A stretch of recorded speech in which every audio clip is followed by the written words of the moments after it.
નમસ્કાર, પલ એક્સપ્રેસ ન્યૂઝમાં આપનું સ્વાગત છે। સુરત સાયબર પોલીસને મળી મોટી સફળતા। વજન ઘટાડવાની દવાના નામે 1.77 કરોડની છેતરપિંડીનો પર્દાફાશ। ક્યોરેસ્ટ સાયન્સ એન્ડ વેલનેસ પ્રાઇવેટ લિમિટેડના નામે દેશભરમાં મહિલાઓને નિશાન બનાવી કરોડોનો ફ્રોડ। ફેક વેબસાઇટ અને સોશિયલ મીડિયા જાહેરાતોથી લોકોને જાળમાં ફસાવતી હતી ગેંગ।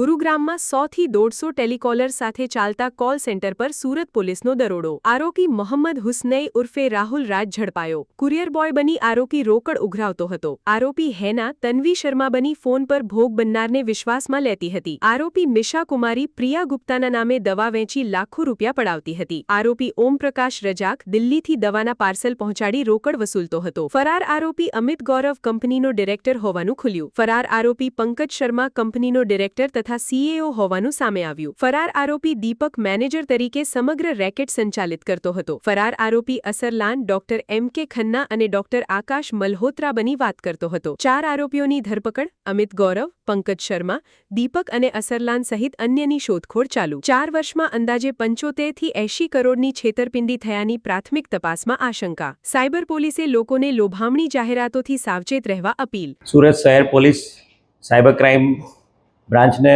એક ખૂબ મોટી સફળતા મળી છે। સુરત ગૃહિણી છે મહિલા, એને જાહેરાત ફેસબુક પર જાહેરાત મારફતે એક વજન ઉતારવાની દવા અંગેની એડવર્ટાઇઝ જોઈ હતી। એ બાબતે એણે ઇન્ટરેસ્ટ બતાવ્યો ત્યારે ત્યાં ગુરગાંવમાં બેઠેલા જે અલગ અલગ વ્યક્તિઓ છે એમનો સંપર્ક કર્યો હતો અને વોટ્સઅપના માધ્યમથી સૌથી પહેલાં એમનો સંપર્ક કરવામાં આવ્યો હતો। ત્યારબાદ ફોનના દ્વારા એમનો સંપર્ક કરવામાં આવ્યો હતો અને ક્યોરેસ્ટ સાયન્સ અને વેલનેસ નામની આ કંપની છે। આ કંપનીએ પોતે નિષ્ણાત ડૉક્ટરોની એમની ટીમો એમની પાસે તજજ્ઞ ડૉક્ટરો છે અને એની સાથે સાથે એમના એડવાઇઝરો છે, એ દ્વારા એ લોકો પ્રોપર આ મહિલાને કન્સલ્ટિંગ કરીને અલગ અલગ દવાઓ, વજન ઉતારવાની દવાઓ એમને આપશે એવી એમને બાંયધરી આપી હતી અને એમને વિશ્વાસમાં લીધા હતા અને એના આધારે ફક્ત 5 મહિનાના ટૂંકા ગાળામાં આ ક્યોરેસ વેલનેસ અને સાયન્સ નામની આ કંપની છે એણે પોતાની જ કંપનીના કુરિયર બોય મારફતે આ મહિલા પાસેથી 1,77,00,000 રૂપિયા જેટલી રકમ 5 મહિનાની અંદર લઈ લીધેલી છે અને દર વખતે એમની જ કંપનીનો વ્યક્તિ કુરિયર બોય તરીકે દિલ્હીથી અહીંયા આવીને એમની પાસે આ દવા આપતો હતો અને મોટા ભાગના ટ્રાન્ઝેક્શન એમણે રોકડામાં લીધેલા છે। કુલ મળીને 1,77,40,500 રૂપિયા આ મહિલા પાસેથી 5 મહિનાના ટૂંકા ગાળામાં આ કંપનીએ પડાવી લીધા છે અને ત્યારબાદ છેલ્લા ઘણા સમયથી ફરી પાછા આ કંપનીના લોકો જે બની બેઠેલા તૈયાર કરેલો છે અને ભવિષ્યમાં આપ જો નવું પાર્સલ લેશો તો પછી આપને કઈ રીતે મેડિકેશન લેવાની છે એ બાબતે અમે તમને ગાઈડ કરીશું અને એના દ્વારા એમના દ્વારા ટોર્ચર કરવામાં આવતું હતું અને એ અનુસંધાને આ મહિલાએ તાત્કાલિક સાયબર ક્રાઇમ પોલીસ સ્ટેશનનો ડીસીપી વિશાખા જૈનનો સંપર્ક કર્યો હતો અને એક આખી આ ટોટલી ફેક કંપની મહિલાઓ, ખાસ કરીને મહિલાઓને પોતાની જાળમાં ફસાવી રહી હતી। સમગ્ર દેશમાં જે મહિલાઓને વજન ઉતારવા માટેની, ઘટાડવા માટેની, સ્લિમિંગ માટેની ટ્રીટમેન્ટ આપવાના નેજા હેઠળ આ કંપની કામ કરી રહી હતી। આ આરોપીઓને પકડી પાડવા માટે એક આખું ઓપરેશન હાથ ધરવામાં આવ્યું હતું। એક ટીમ અહીંયા જે મહિલા છે એના ઘરે તૈનાત કરવામાં આવી હતી ને એક ટીમ એડવાન્સમાં દિલ્હી ખાતે મોકલી દેવામાં આવી હતી અને પોલીસની હાજરીમાં, સાયબર ક્રાઇમની પોલીસની હાજરીમાં જ આ મહિલાએ એ વ્યક્તિનો સંપર્ક કર્યો હતો અને ત્યારબાદ 81 લાખ રૂપિયાની દવાના પાર્સલ આપવા માટે એમનો દિલ્હીથી કુરિયર બોય રવાના થયો હતો।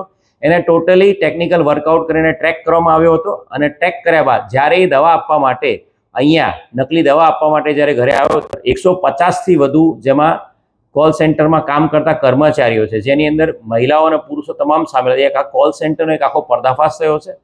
સાયબર ક્રાઇમની સુરતની ટીમની ફરિયાદના આધારે ત્યાં ગુરુગ્રામ, હરિયાણામાં ગુરુગ્રામ કવિશ્રેટમાં પણ એક અલગથી એક એફઆઈઆર સાયબર ક્રાઇમ અંતર્ગત દાખલ કરવામાં આવી છે। આ જે આખો સમગ્ર બનાવ છે એની અંદર કુલ અત્યાર સુધીમાં 3 આરોપીને પકડી પાડવામાં આવ્યા છે, જેની અંદર જે કુરિયર બોય તરીકે નોકરી કરતો મોહમ્મદ હુસૈન, જેણે પોતાની ઓળખ રાહુલ રાજ તરીકે આપી છે અને ત્યારબાદ એ કોલ સેન્ટરમાં કામ કરનારી છોકરીઓ હેના અને નિશા કુમારી, જેમણે પોતાની ઓળખ તન્વી શર્મા અને પ્રિયા ગુપ્તા તરીકે આપેલી છે।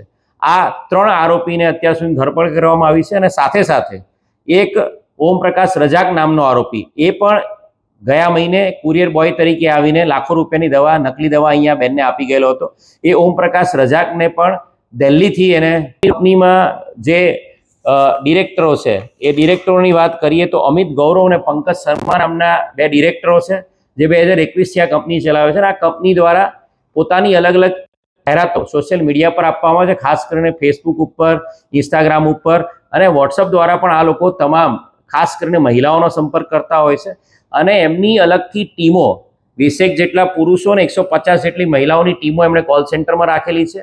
મહિલાઓનું કામ છે કોલ સેન્ટર મારફતે અલગ અલગ આખા દેશની અલગ અલગ જગ્યાએ અલગ અલગ મહિલાઓને સંપર્ક કરવાનો અને ત્યારબાદ એમને એવા વિશ્વાસમાં લેવાનો કે અમારી પાસે તજજ્ઞ ડૉક્ટરોની ટીમો છે જે આપનો પ્રોફાઇલિંગ કરીને આપનો બોડી પ્રોફાઇલના આધારે આપને મેડિકેશન આપશે અને આ નકલી ડૉક્ટરો તાત્કાલિક ત્યાં બેઠેલા નકલી ડૉક્ટરો દ્વારા એમનો સંપર્ક કરવામાં આવતો હતો અને એના દ્વારા સમગ્ર દેશમાં અલગ અલગ મહિલાઓનો એમનો સંપર્ક કરવામાં આવતો અને આ લોકોની મેઇન મોડસ ઓપરેન્ડી એ છે કે જે